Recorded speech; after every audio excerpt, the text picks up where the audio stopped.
Modern science stumbled upon a Hermetic truth. Separation is an illusion. By mapping the human network, physicists revealed not chaos, but a hidden order. Just a few vibrational shortcuts are enough to collapse the distance between billions of souls, unifying the planet into a single organism. This is the architecture of the matrix. Energy obeys a strict power law. It doesn't distribute itself, it accumulates in vortexes, the hubs, creating a natural hierarchy of influence. The system, however, is fragile, designed for the instant contagion of low frequencies. Fear used these same roads to dominate the masses. But you're not a hostage of the structure.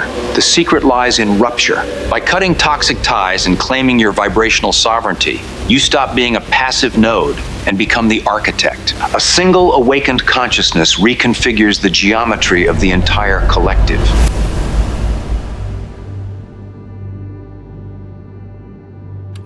There's a lie you've been carrying since the moment you learned to say I.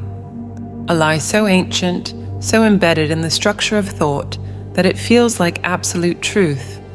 The ego repeats it without ceasing, like a silent mantra that shapes all of your perception. You are alone, separate, an island surrounded by ocean on all sides, with no bridge, no connection, no real bond with the rest of existence. This narrative of isolation isn't accidental. It serves a purpose. It keeps you small, controllable, and disconnected from the force that emerges when unity is perceived. But what happens when you stop believing this story and start observing how relationships actually structure themselves? Something disturbing appears.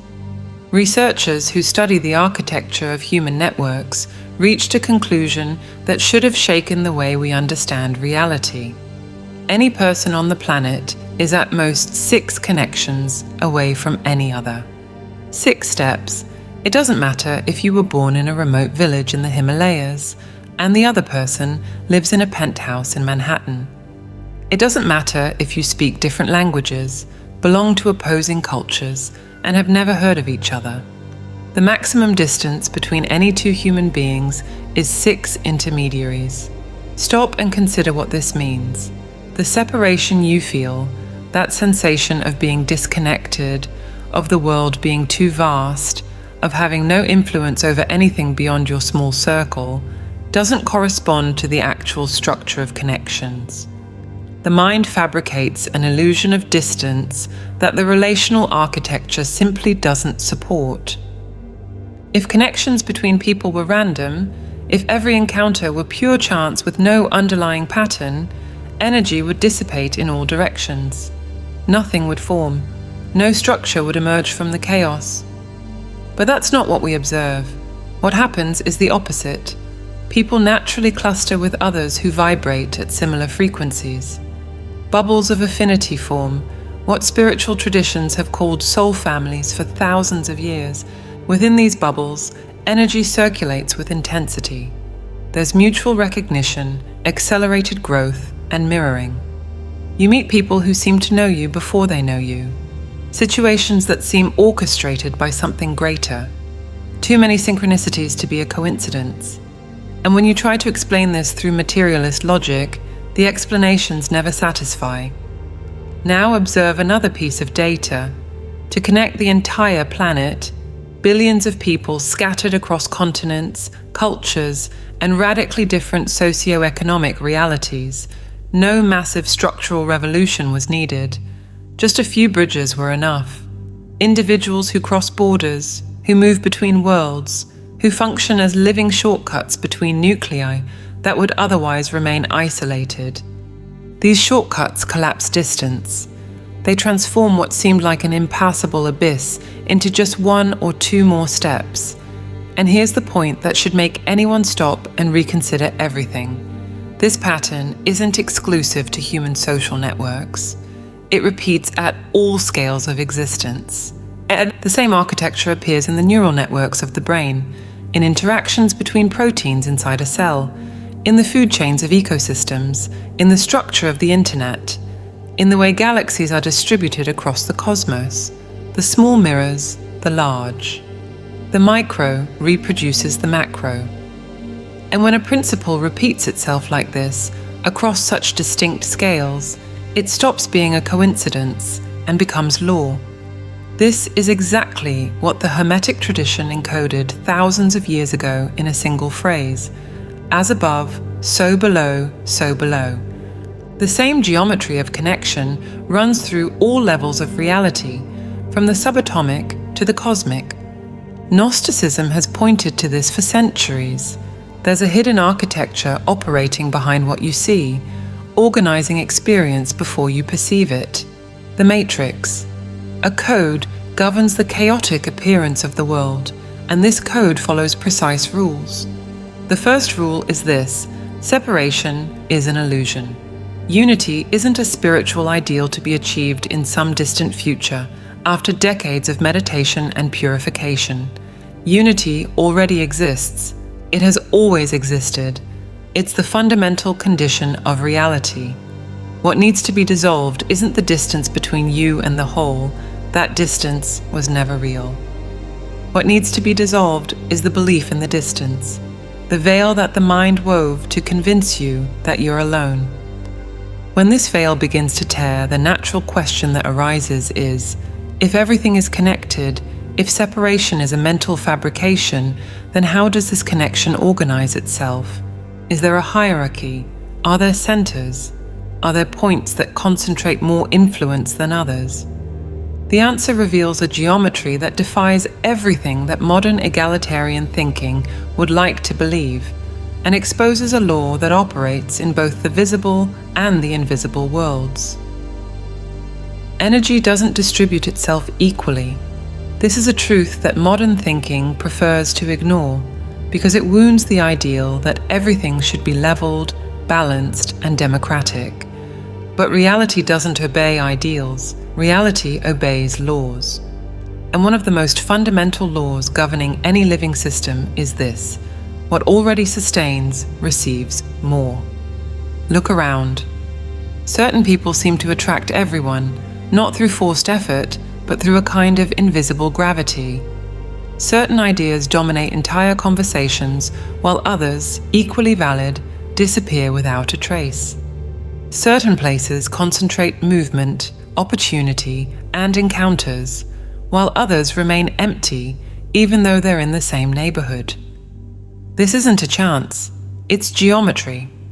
There's a hidden architecture behind these concentrations, and this architecture follows a principle that the spiritual tradition has always known, but can now be mapped with precision.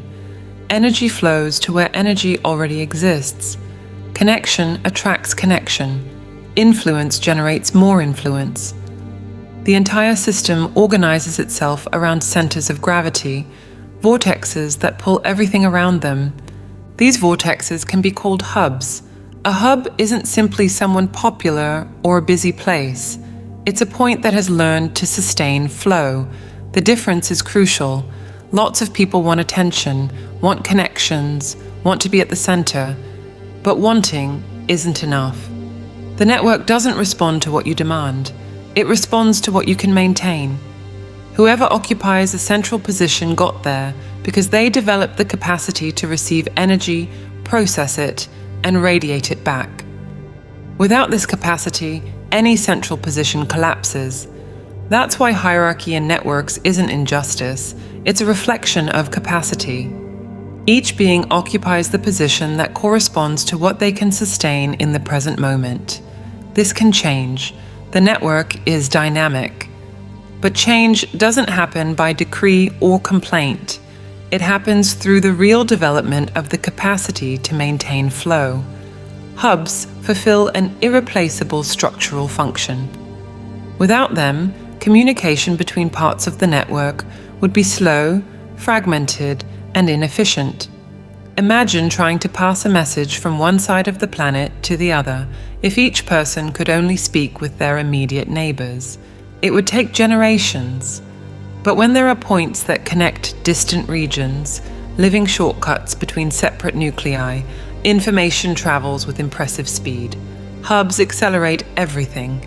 This pattern wasn't invented by any human engineering. It emerges spontaneously in any network that grows organically. Nobody planned for the internet to have central sites that concentrate billions of visits. Nobody designed for certain people to become connectors between different social worlds. It happened because that's how energy organizes itself when left free to flow.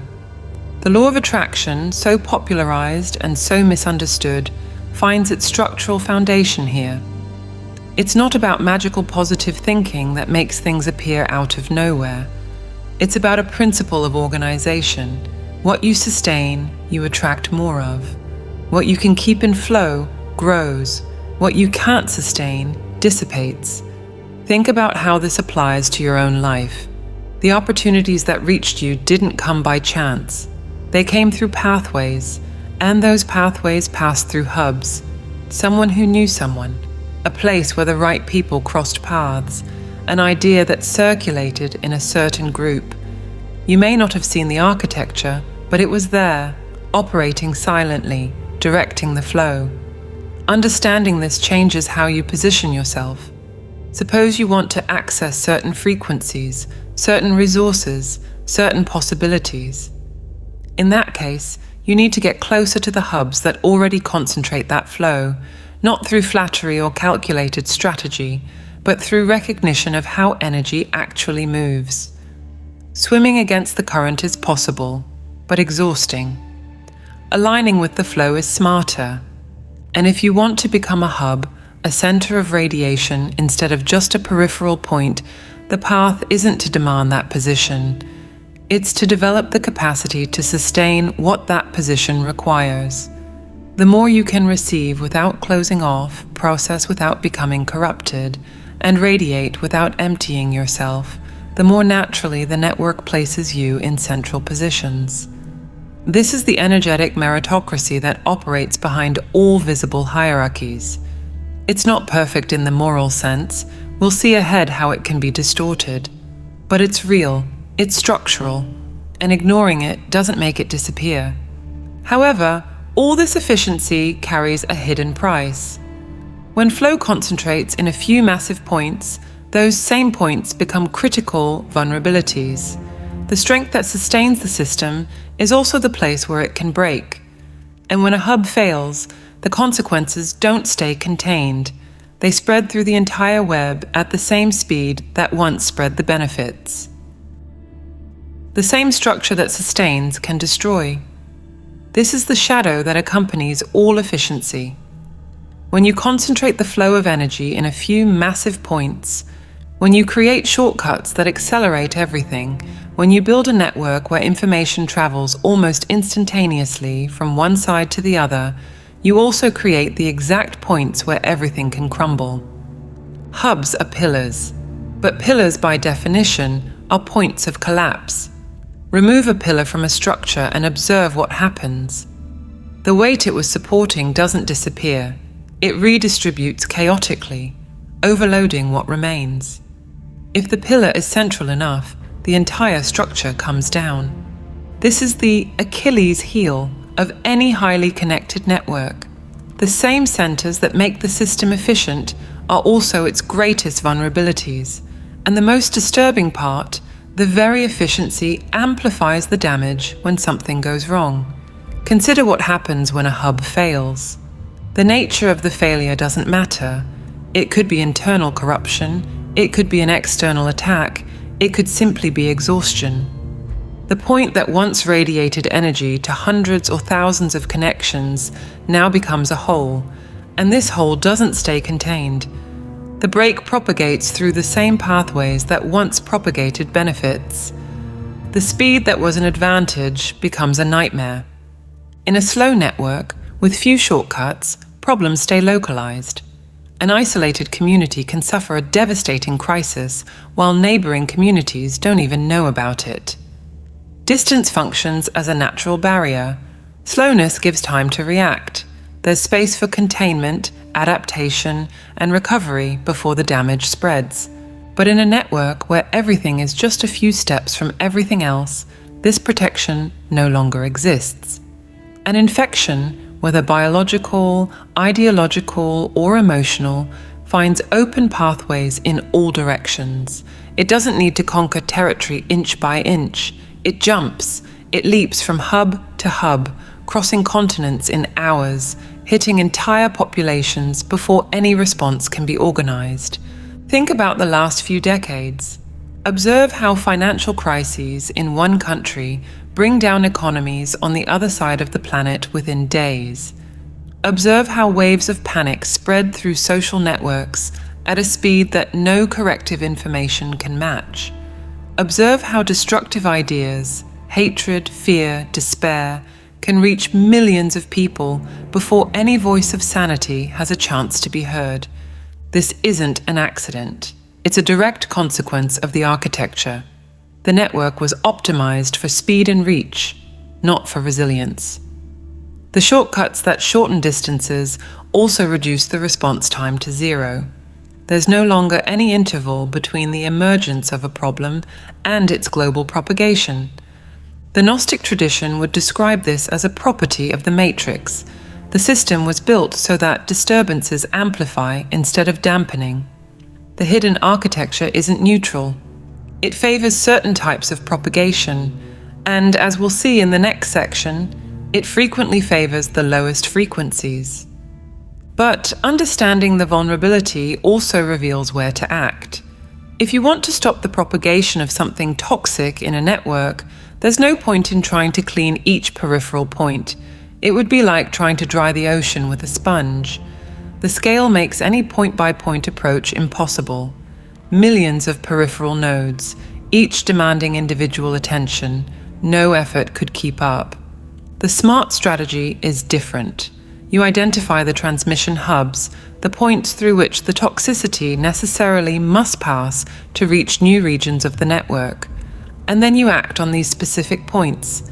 Neutralize, protect, heal, or isolate these critical vortexes.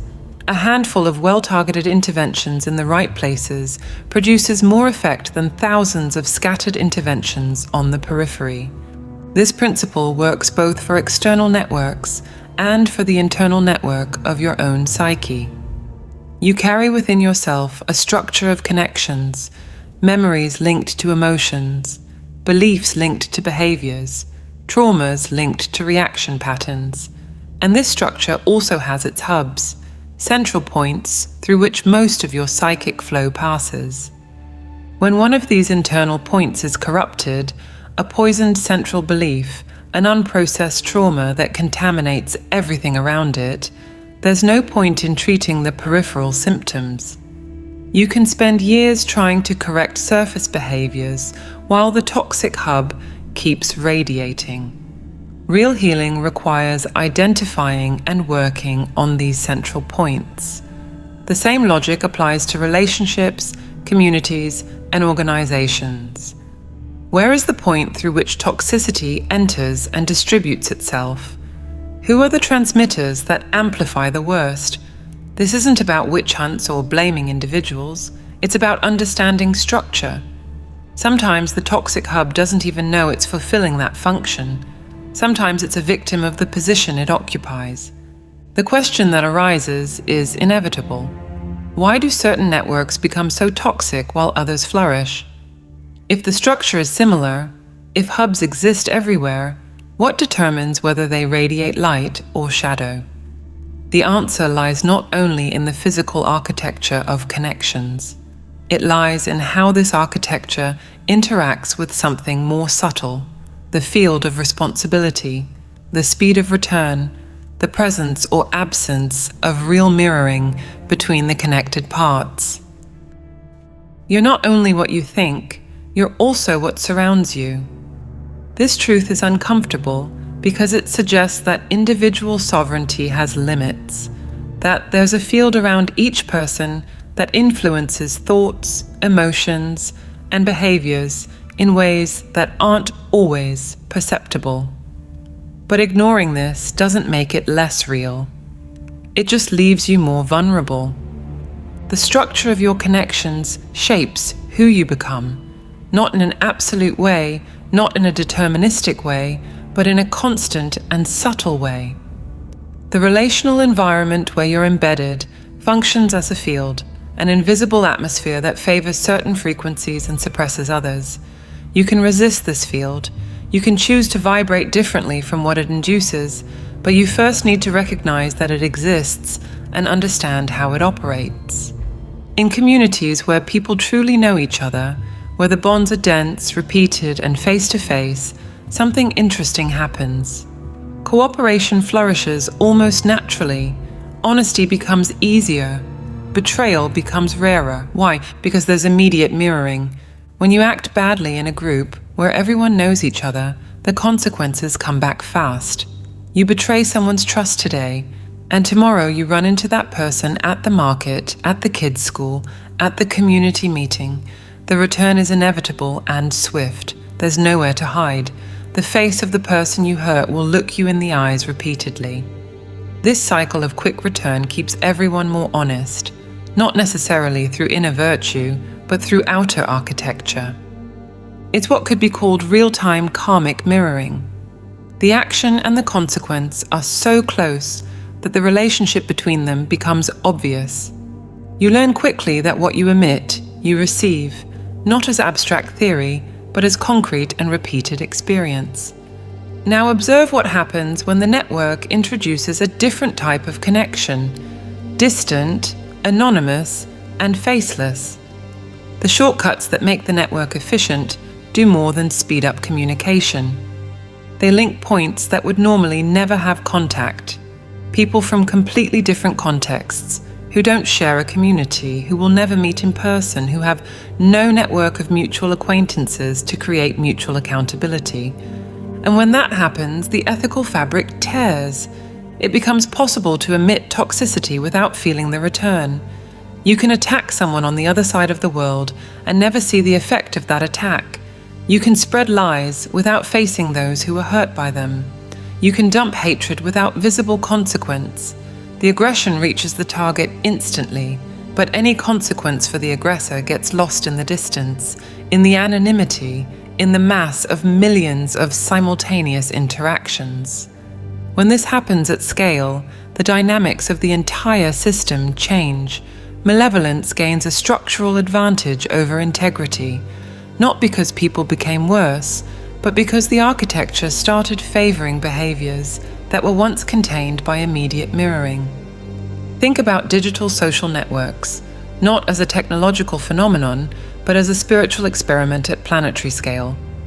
Billions of people connected by instant shortcuts, with the capacity to affect each other without any of the traditional structures of accountability. The design of these networks wasn't created with psychological health or relational ethics in mind. It was created with engagement, screen time, and growth metrics in mind. The result was predictable for anyone who understands how relational fields function.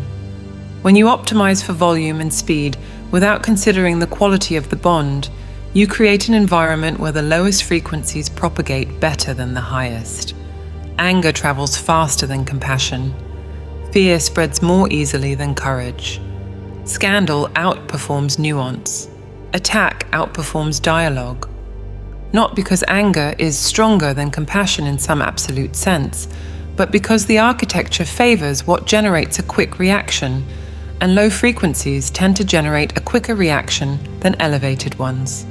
The design of the field determines which frequencies get amplified and which ones dissipate before reaching critical mass. This is the contagion of shadow. It doesn't happen because people want to be worse. It happens because the structure they're embedded in favors the propagation of the worst. The relational field isn't neutral. It has biases built into the architecture itself. And these biases can be exploited, consciously or not, to spread specific frequencies at a massive scale. The Hermetic tradition teaches that everything vibrates, that everything is in motion, that nothing is at rest. This principle applies not only to atoms, but to relational environments. Every field has a predominant vibration. Every network favors certain frequencies. To enter a field is to expose yourself to its vibration. To remain in it is to be gradually tuned to it. The implication for anyone serious about their own development is clear. It's not enough to work on thoughts. It's not enough to cultivate pure intentions. It's not enough to meditate in isolation and hope that it will be sufficient. Real spiritual transformation demands attention not only to what you think, but to who and how you are connected. The field around you is constantly emitting frequencies. Those frequencies affect you, whether you want them to or not. The question that imposes itself is direct. Given this constant structural influence, is there anything you can do? Is there some point where the influence of the field finds its limit? Or are you simply at the mercy of the networks you were born into, the environments where you work, the connections you've accumulated throughout life? The answer to this question is what separates the victim from the creator, and this answer isn't in the external structure. It's in a place that no architecture can touch. No matter how much the field influences you, there's something it cannot touch. A point inside you that remains intact regardless of the environment around you. This point is your capacity to choose. You may be surrounded by toxicity. You may have been born into a dysfunctional family, grown up in a hostile environment, or found yourself embedded in networks that radiate the worst frequencies possible. You may be constantly bombarded by fear, anger, and despair coming from all directions. None of this changes the fundamental fact. The decision to accept or refuse these frequencies is still yours. This is the limit of determinism. Structure influences, the field pressures, the environment suggests, but it doesn't decide for you. Will remain sovereign. And this sovereignty isn't a comforting philosophical abstraction. It's an operative force that can be exercised at every moment. Neville Goddard taught this directly decades ago. Human consciousness isn't a victim of reality, it's the cause of it. What you sustain internally, in imagination, in attention, in emotional frequency, isn't just a passive reflection of what happens out there. It's a creative force that shapes what will happen.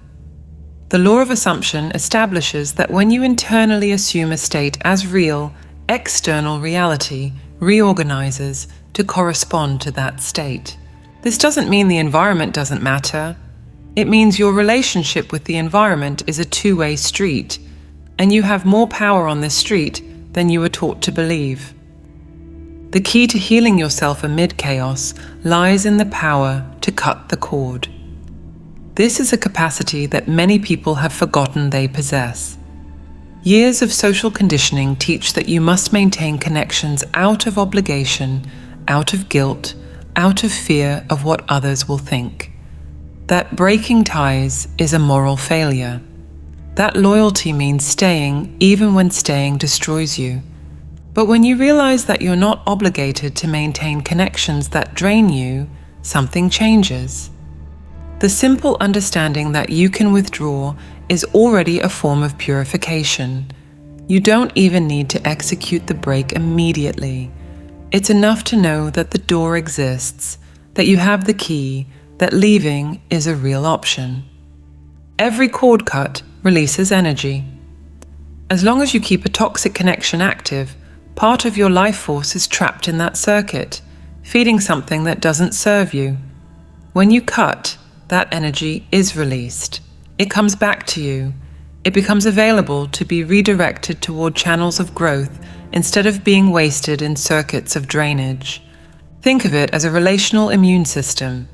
Your body doesn't absorb everything that comes into contact with it. It filters. It identifies what's beneficial and what's harmful. It allows in what nourishes and blocks or expels what threatens. Why should your relationships be any different? You don't have to absorb all the negativity the collective sends you. You can filter. You can create selective barriers. You can prune the ties that no longer serve your growth without guilt, without drama, without long explanations. And at the same time, you can actively seek connections with sources of light, people, teachings, environments, and practices that elevate you instead of pulling you down. This dual movement transforms everything. Reduce exposure to what drains, increase exposure to what nourishes. It sounds simple when put this way, but most people do the exact opposite. They maintain the connections that destroy them out of obligation, and neglect the connections that could elevate them out of laziness.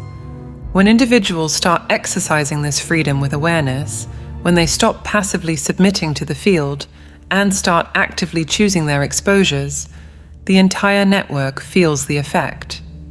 The channels for transmitting toxicity lose traffic, not because they were censored or destroyed, but because people stopped feeding them with attention.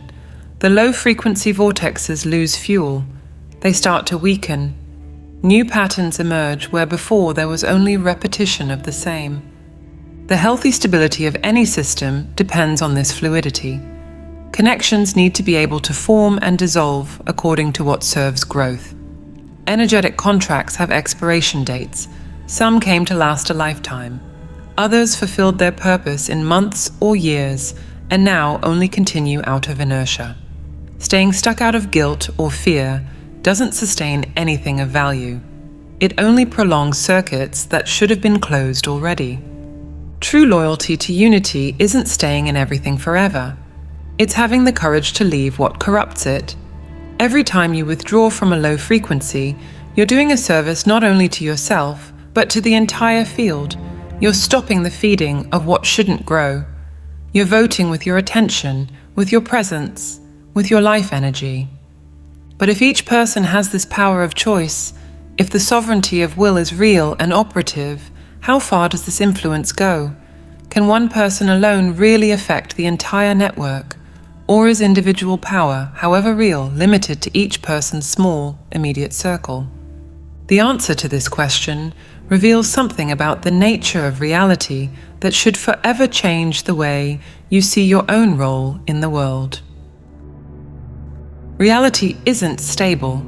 This is one of the most misunderstood truths about the nature of the world. The human mind seeks security, predictability, the feeling that the ground under your feet is solid. But the ground was never solid. What seems like stability is just change too slow to be perceived within the span of a lifetime. The universe operates in a permanent, unstable equilibrium. It's always on the razor's edge between order and chaos, between collapse and reorganization, between the pattern that exists and the pattern about to emerge. This instability isn't a flaw. It's the necessary condition for anything new to arise. Think about this for a moment. If reality were perfectly stable, it would be locked forever in the same configuration. No evolution would be possible. No transformation could happen. Absolute stability is prison. It's instability that opens space for creation, for freedom, for the emergence of what didn't yet exist. And this instability means something crucial. The entire system is sensitive to the smallest disturbances. You've probably heard of the butterfly effect, the idea that the flapping of a butterfly's wings can, through a chain of consequences, trigger a hurricane on the other side of the world. What you may not have considered is that this metaphor applies directly to you. Every choice you make matters, not in a vague and sentimental way, but in a structural and concrete way. Every frequency emission alters the field.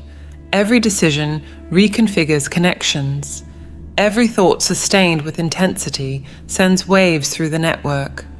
The myth that you're powerless, that one person alone can't do anything against the mass, that your individual choices are insignificant given the scale of the world, this myth crumbles when you understand how networks actually work. History was never moved by majorities. Majorities are slow, scattered, and reactive. What moves history are points of intensity. Individuals or small groups that introduce new patterns into the system, patterns that resonate, that spread, that find echo in other points ready to vibrate at the same frequency. A cascade begins, and cascades don't need a majority to propagate. They need resonance. A single consciousness that refuses to vibrate at the frequency of the fear around it functions as a seed of crystallization. When you place a crystal in a supersaturated solution, the entire solution reorganizes around that structure. The crystal didn't convince the molecules to change. It simply offered a pattern, and the pattern propagated because the solution was ready to crystallize. This is how real transformation happens. Not through convincing, not through debate, not through force. Through consistent emission of a frequency that resonates with what already wants to emerge. If you maintain your frequency with consistency, if you don't yield to the pressure of the field, if you don't dissolve into the collective vibration, you start to attract those who resonate with you. A nucleus forms. This nucleus influences nearby connections. The nearby connections affect their own networks. A chain reaction begins. According to Gnosticism, you are hacking the matrix, introducing a different code into a system that seemed closed, and the system responds because it was never as closed as it seemed. The hidden architecture of reality has space for rewriting. It responds to those who know how to operate within it. Neville Goddard was even more direct. Imagination is the primary reality. The outer world is a reflection, not a cause. When you change what you sustain internally, when you assume a state as real before it manifests, you're operating at the causal level, not at the level of effects. External reality reorganizes to correspond to what you already are inside. This isn't fantasy, it's mechanics. The network shapes you, yes, but your focus will rewrite the geometry around you. You're not just a passive point receiving influence. You are a point of origin, a center of emission. Waves leave you in all directions, at every moment, whether you perceive it or not. The responsibility that comes with this understanding is enormous. Every frequency you sustain propagates. Every pattern you emit finds receivers. You're constantly seeding the field. The question is only whether you're doing it consciously or unconsciously, aligned or chaotically. And the freedom is equally absolute. No external circumstance can force you to emit a frequency you didn't choose. They can pressure you, they can surround you with low vibration, they can try to drag you into the frequency of fear and anger, but the final emission is yours. It always was. All change begins with understanding your role as a co-creator, and the only way to truly connect with this divine intelligence that orchestrates the network to access the point where your will meets the greater structure is through inner silence, through meditation, through the space where the mind stops reacting and starts creating. We've developed a set of audio tools to help you access this elevated state of consciousness. To learn more and get immediate access, click the link on the screen or in the comments. If this video made sense to you, write in the comments, "It made sense to me."